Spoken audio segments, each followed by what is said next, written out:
Hi, everybody, and happy Wednesday. Thanks so much for joining us. For those of you who may be new, my name is Rachel Phillips, and I am one of the health coaches here at Incenta Health.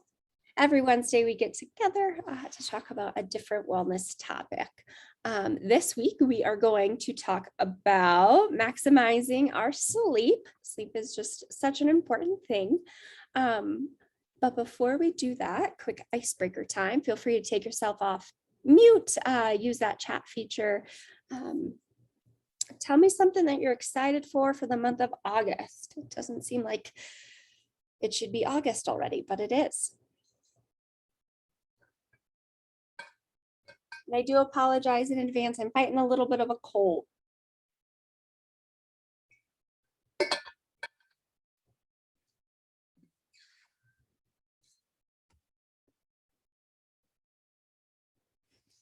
Anybody have anything exciting for the month of August? Oh, that's wonderful, Imelda. She's seeing one of her friends that she hasn't seen in almost 2 years. I'm so glad that you get to do that. Hopefully it feels like no time has passed in between your meetings. Another month to enjoy summer and then taking a couple days off. Wonderful. Everybody needs some rest and relaxation time. Friends since the 3rd grade. Wow. I don't think I know anything from the 3rd grade, let alone have friends from the 3rd grade. So exciting. I am closing on a house this month, so that is my big thing to be excited for. Anybody knows the housing market in Denver, it's a little bit crazy, and we were lucky enough to find a house. Thanks to the 2 of you that just joined us. Thank you.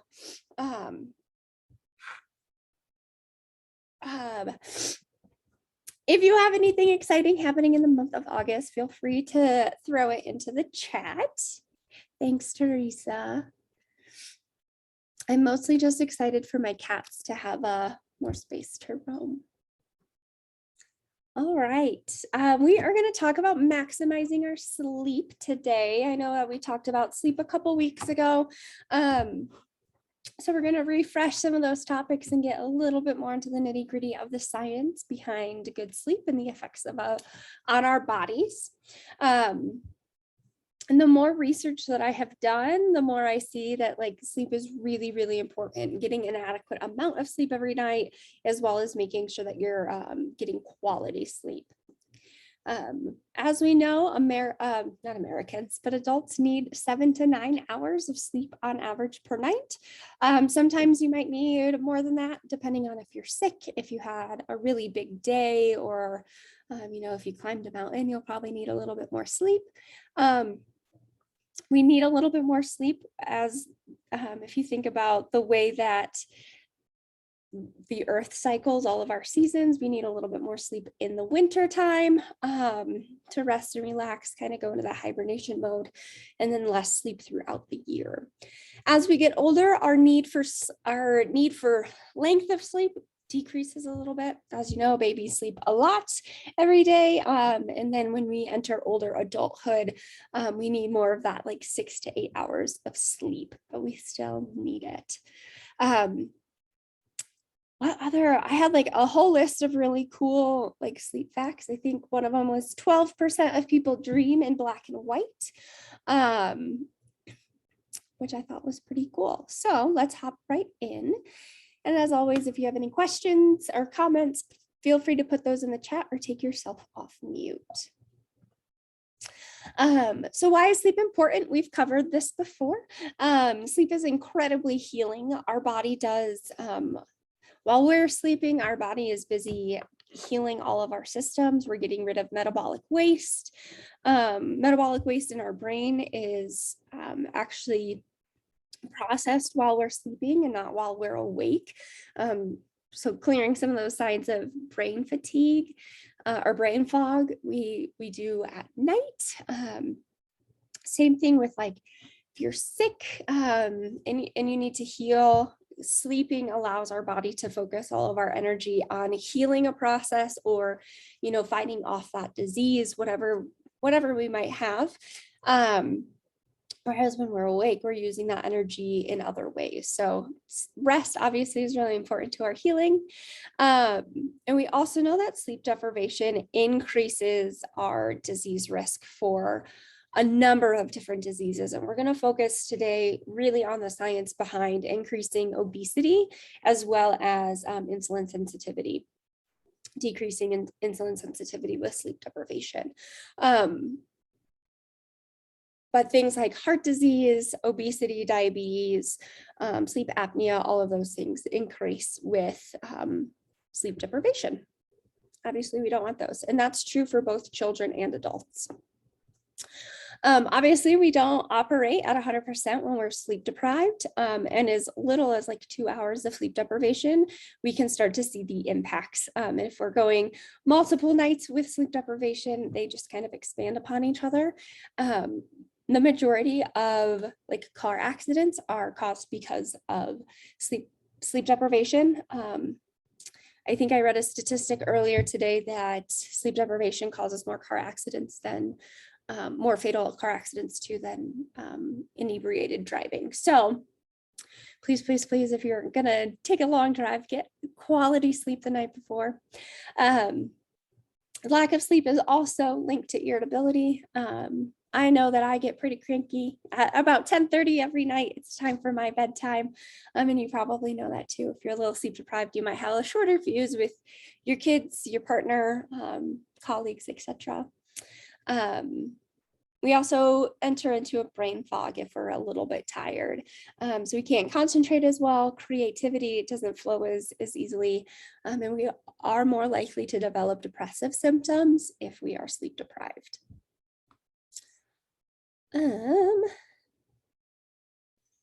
Hi, Sonia. Yes, melatonin, our bodies do get really used to taking melatonin. So melatonin is a naturally occurring hormone that our body creates. And there's some certain ways that we can cycle it a little bit easier, and we'll get into those mechanisms. But melatonin is our hormone that makes us a little bit sleepy. There's a couple other that help with our sleepiness, but melatonin is one of them. And like with a lot of things in our body, if we replace it, our body's just like, well, then I don't need to make it.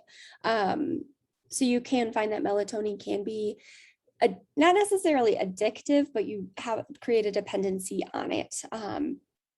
So I would say if you are a melatonin person every single night, you're going to see that your baseline is going to increase over time. Same thing with a lot of different medications, that your threshold kind of goes up and you need more and more to have the same effect. So if you can, I would suggest weaning off of that. There are other like more holistic ways that you can promote sleep rather than melatonin, but that's a really good question, Sonia. We do get pretty reliant on some things without even noticing it. Okay, so we're going to focus on this bottom right-hand corner. Lack of sleep contributes to obesity and insulin resistance through dysregulation of some hormones. So those hormones, and it's okay if you don't remember these. I get them confused too. So we have two hormones that really regulate our hunger cues as well as our fat storage. So we're going to talk about the hunger cues one first. That hormone is called ghrelin, Ghrelin, if you're curious and want to look it up.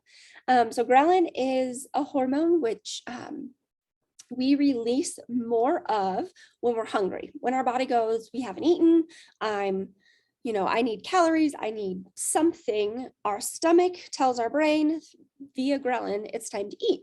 And then we go and eat. It's a appetite stimulating hormone.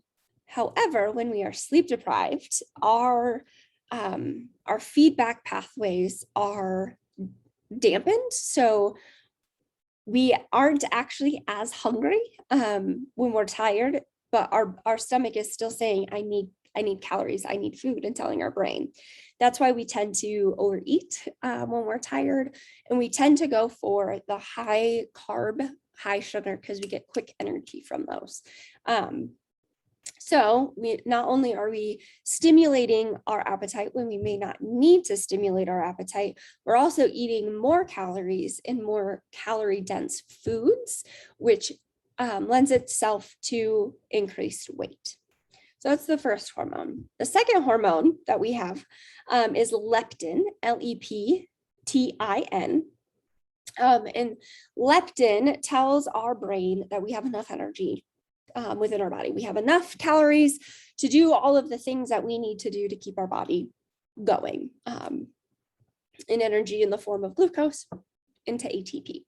So leptin says, okay, brain, we're good. We don't need to eat right now. However, that system dampens when we're tired. So when we're sleep deprived, our leptin levels go down, telling our body that we're starving, telling our body that we need energy. And instead of going into our system, like our fat stores, to take that energy, it's actually our body's going to eat more. And then that leptin comes in and goes, we're going to save these calories as fat stores, because we don't know the next time we're going to eat. So our body goes into a true starvation mode, even though, it's noon now, I'm going to eat in half an hour. My body's still going to go, we're starving. I know you just ate, but we're sleep deprived and we need to keep awake. Our body's goal is to make sure that we live and we can fight off anything that might be harming us. So keep all those fat stores. So if we do hit a famine, we can live through it. So leptin goes down, meaning that we're increasing our fat stores, and our ghrelin goes up, meaning that we're stimulating our appetite. If you put 2 to 2 together, we're eating more, we're creating more fat stores. So sleep deprivation very easily goes hand in hand with obesity and increasing weight gain. I was listening to a podcast yesterday, and they did a controlled study with a group of adults. In the first part of the study, they used the same group of adults, they had a calorie restricted diet. In the first half of it was the same diet over the course of the entire study. First half of the study, they got an adequate amount of sleep, 8.5 hours every night. And they lost weight. They did really, really well. And then same group of people, they calorie restricted them the same way, and then took away 3 hours of sleep. So they were allowed 5.5 hours of sleep every night. And during that time when they were sleep deprived, their weight gain went up by 55%, which is significant when you're thinking about wanting to lose weight and really having hormonal regulation, which we can very easily do with sleep, is important when we consider losing weight. So if that is the journey that you're on, if you are trying to lose some of that stubborn belly fat or any other area, increasing exercise and getting more sleep are two surefire ways to get you there. Now, on the other hand of all of this, we're going to talk about insulin resistance. And for some of you, you might know what insulin resistance is. You might have been diagnosed as either pre-diabetic or type 2 diabetic.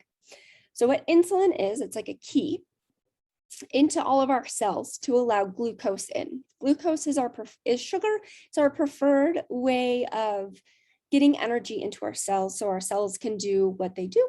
You need your liver cells to help metabolize waste in our blood, and all of same thing with our kidneys. You need your brain cells to be thinking. You need your immunity cells to be fighting off any of those germs. And that we give them energy through glucose for the most part. There's a couple systems that don't use glucose, but insulin is that key that opens that door. However, when we are insulin resistant, meaning that we have too much sugar in our system, or with sleep deprivation, that insulin key doesn't fit anymore. So you have a lot of this insulin in your system and a lot of glucose, and our body goes, why aren't these two things matching up? With this much insulin, I should be getting glucose into my system, and it's just not doing it. So we need to produce more and more insulin to get the same amount of sugar into our cells, same amount of energy into our cells. And what that does is increases the amount of insulin in our body, putting a lot of pressure onto our pancreas, and then increases our blood sugar level because we're not getting it out of our blood quick enough. So both really bad things. Good news, we can decrease our insulin resistance by basically increasing our insulin sensitivity, making sure that key fits in that door through a couple different ways. One of them is to get more sleep. Our bodies, when we are sleep deprived, increase a couple different things. One being cortisol. Cortisol is a stress hormone. It's not the like fight or flight ones, the norepinephrine and the epinephrine, but cortisol tells us we're stressed. It's the one that kind of gives you that pit in your stomach feeling. And when we're stressed, stress itself is not a bad thing for our body. It's telling us that something's not right and we need to change it. We're in danger. But in order for us to change it, we need energy. So with our cortisol, our glucose goes up. And again, if we have too much glucose in our system, we need more insulin to get the glucose into our cells.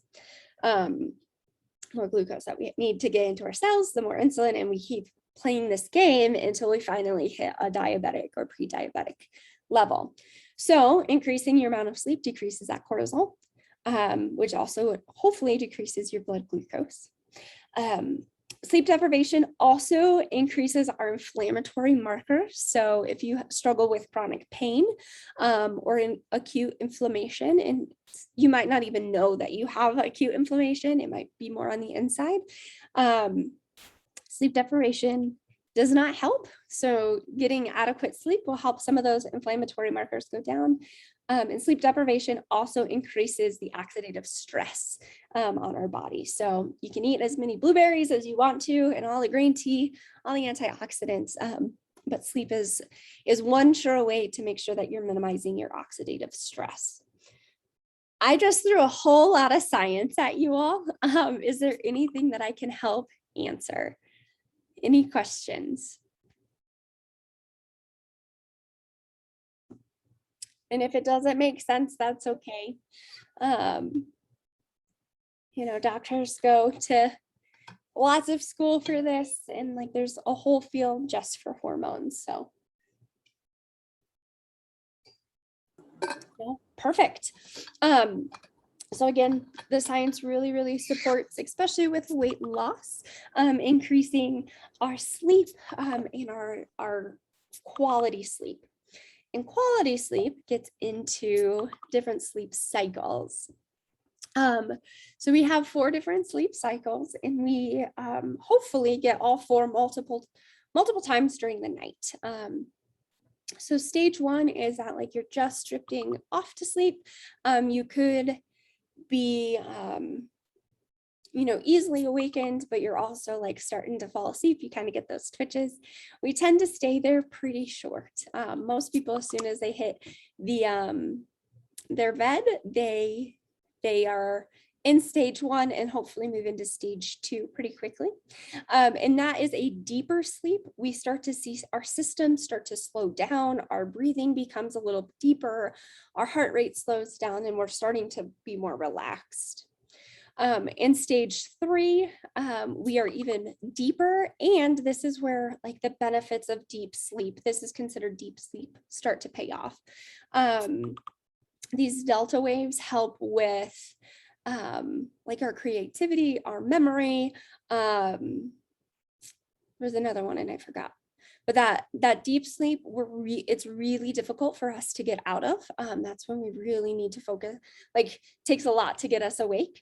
And then this REM sleep, our rapid eye movement, our entire body goes basically into paralysis, except for our breathing and our eyes. And this is where we see a lot of the restoration in our body. This is where we dream, and we continue to put those thoughts, those memories into our storage bank If you've ever seen the movie Inside Out, you know that every night when the humans go to bed, the characters take the little marbles of memories and store them. That's what's happening during that stage 3 and stage 4 sleep. We get the most benefit to our health in stage 3 and stage 4. That's the deep restorative sleep. However, so a lot of people don't even get there. They're not sleeping long enough. If you see, this is about 3 hours of sleep to get a full cycle of REM. If you're not sleeping enough, if you're going to bed really late, if you're a new parent, you're not getting that deep sleep. Also, if you struggle with things like sleep apnea, once you start to relax, your body can't breathe. So you wake yourself up and you stay in that stage 1 and stage 2. And that comes along with like a lot of that zombie feeling. You're not getting restful sleep. So kind of like it's this really awful cyclical cycle of you need sleep to be healthy, but if you don't have healthy sleep, you can't be. So that's a little bit more about the sleep cycles. I'm not a sleep cycle expert, so please feel free to do some research on this. If you know anything more, please let me know. But we really want to be in that stage 3 and stage 4 a couple times a night. Perfect. So how do we set ourselves up for successful sleep?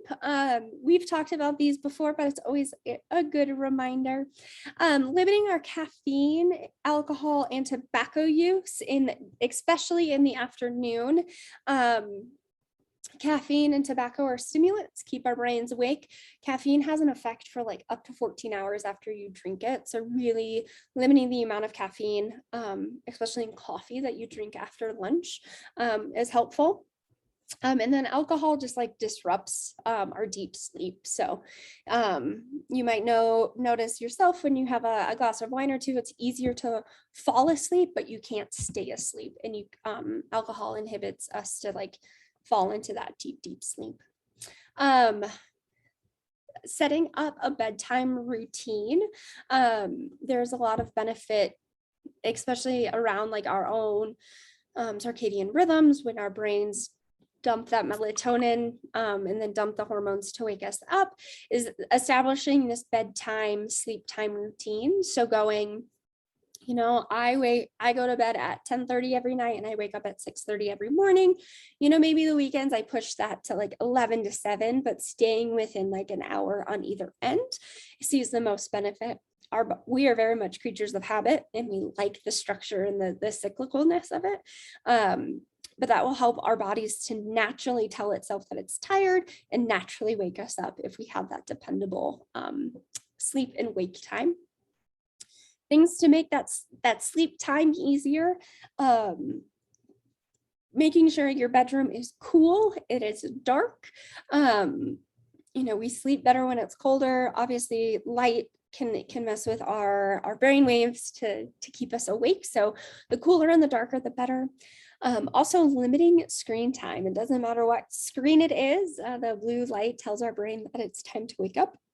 And obviously you don't want blue light at bedtime. And not all of the blue light is canceled out if you turn on nighttime mode on your phone or anything like that. So best practice is an hour before bed, turn off all your screens, set them aside. Maybe then it's time to brush your teeth, read a story, put your kids to bed, have a nice glass of tea, take a shower, listen to a meditation, whatever it is for you to start that relaxation and getting your body into that mindset of like, it's time to go to bed now. Making sure our bed is comfortable is a great thing. If you're waking up with chronic aches and pains, it might be time to buy a new mattress or maybe reevaluate your pillow. Different pillows there are different pillow types for different sleepers. So if you're a back sleeper, you need a different pillow than if you are obviously a front sleeper. Also, we all know that like crawling into a freshly made bed is like one of the best feelings. So keeping up on the hygiene of your sheets and linens is also important. Getting active during the day has a couple different benefits. It physically tires us out. So our body kind of leads the the tiredness rather than our brain. And activity helps us navigate some stress and helps unwind it. It's one of the best ways to get our lower brain stem to be less stressed is to physically move our bodies. So stress mitigation and making our bodies tired. So hopefully when you go to bed, you're not racing 1,000 miles a minute in your head, but you can, write down those last couple of thoughts and drift off to sleep. And then managing any diagnoses that you may have. Again, that sleep apnea, if you think that you suffer from it, or if you do, if you're being treated for sleep apnea, making sure that you stay up to date on all of those treatments, communicating with your doctor, etc. One of the resources that Incenta Health has for you is our meditation library. You can find all of our meditations either in the app or online. And I do know I just told you to stay away from your phone, but hopefully you can turn it on and put your phone away and it'll just turn itself off when you go to sleep. Meditations can help us fall asleep more quickly. And a study found, I think this came from Harvard, that those with insomnia who meditated found it easier to fall asleep in less than 20 minutes. So if you are one of those people that flips and turns and can't get to bed, once you get into bed, meditations may help. One other thing that might help, keeping bed for, relaxation, not doing your work in your bed, your brain kind of figures it out of like, okay, I'm in this situation. This means it's bedtime versus like, oh, I'm in this situation. Now it means work time. But keeping your bed as like an oasis for sleep and your work, whatever else it is, elsewhere. Any questions on any of that?